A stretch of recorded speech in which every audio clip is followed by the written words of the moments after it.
ओम नमः शिवाय। नमस्कार दोस्तों, स्वागत है आप सभी का आपके अपने यूट्यूब चैनल खुशहाल ज़िंदगी में। आज के वीडियो में बात करेंगे सर्व पितृ अमावस्या की। इस दिन धरती पर आए पितरों को याद कर उन्हें विदाई दी जाती है। पितृपक्ष में यदि अगर आपने अभी तक पूर्वजों का तर्पण श्राद्ध नहीं किया है तो सर्व पितृ अमावस्या पर तिलांजलि करके उन्हें सम्मान पूर्वक विदा अवश्य करें। इस दिन पितरों के निमित्त दान करने का भी विधान है।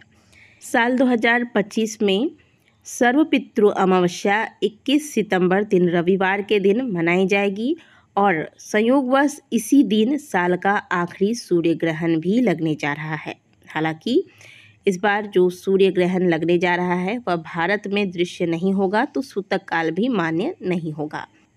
सर्व पितृ अमावस्या पितृपक्ष का आखिरी दिन होता है जिसे कि सर्वमोक्ष अमावस्या भी कहा जाता है। इस दिन उन पितरों का श्राद्ध तर्पण किया जाता है जिनकी तिथि आपको पता ना हो। सर्व पितृ अमावस्या बहुत ही खास माना जाता है क्योंकि अगर आपने अभी तक अपने पितरों का श्राद्ध नहीं किया है, उनकी श्राद्ध तारीख पता नहीं है, तो आप इस दिन श्राद्ध कर सकते हैं। पितरों के निमित्त तर्पण करके उन्हें तिलांजलि देने के पश्चात ब्राह्मण भोज इत्यादि करवाएं, ब्राह्मणों को दान करें, इससे पितृ प्रसन्न होते हैं। साल 2025 में सर्वपितृ अमावस्या की तिथि 21 सितंबर को रात 12:16 पर आरंभ होगी और तिथि का समापन 22 सितंबर को अर्धरात्रि में 1:23 पर होगा। उदया तिथि के अनुसार 21 सितंबर को ही सर्वपितृ अमावस्या मनाई जाएगी। अमावस्या पर जो लोग स्नान दान इत्यादि करते हैं, पितरों के निमित्त तर्पण करते हैं, ब्राह्मण भोज कराते हैं, वह सभी कार्य 21 सितंबर को ही किया जाएगा। इसके साथ ही अगले दिन 22 सितंबर से शारदीय नवरात्रि का आरंभ हो जाएगा। सर्वपितृ अमावस्या पर तर्पण और श्राद्ध का शुभ मुहूर्त क्या होगा? कुपुत मुहूर्त होगा 11:50 से लेकर दोपहर 12:38 तक। रोहिन मुहूर्त होगा दोपहर 12:38 से लेकर दोपहर 1:27 तक और अपराह्न काल होगा दोपहर 1:27 से लेकर दोपहर 3:53 तक। इन मुहूर्तों में आप पितरों के निमित्त तर्पण, पिंडदान, श्राद्ध इत्यादि या फिर जो भी ब्राह्मण भोज इत्यादि है वो कर सकते हैं। सर्वपितृ अमावस्या पर कैसे पितरों का तर्पण करें? सर्वपितृ अमावस्या पर किसी भी पवित्र नदी के किनारे या घर पर ही पितरों का श्राद्ध तर्पण कर सकते हैं। यह श्राद्ध हाथ में कुशा लेकर किया जाता है। पितरों के तर्पण और पिंडदान के बाद गरीब या ब्राह्मणों को भोजन कराएं। भोजन के बाद दक्षिणा देकर उन्हें आभार जताएं। तर्पण और पिंडदान में काले तिल का इस्तेमाल जरूरी है।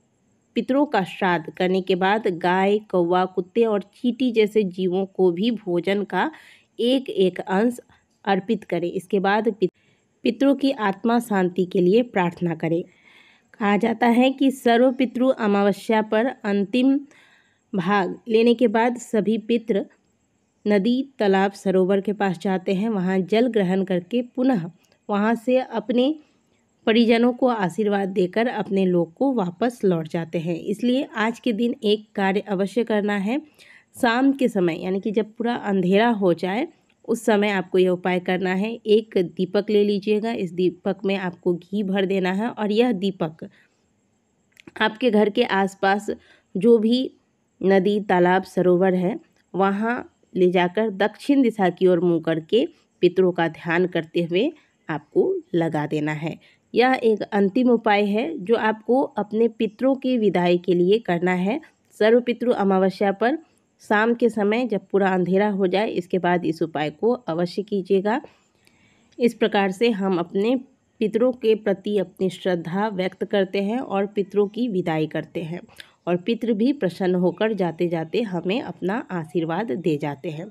इसलिए इस उपाय को अवश्य ही कर लीजिएगा। घर में के आसपास यदि नदी, तालाब, सरोवर नहीं है तो जहाँ आपके घर के आसपास ट्यूबवेल है या आपने पानी का टंकी जहाँ पर है वहाँ भी जाकर आप यह दीपक दक्षिण दिशा की ओर मुँह करके लगा सकते हैं।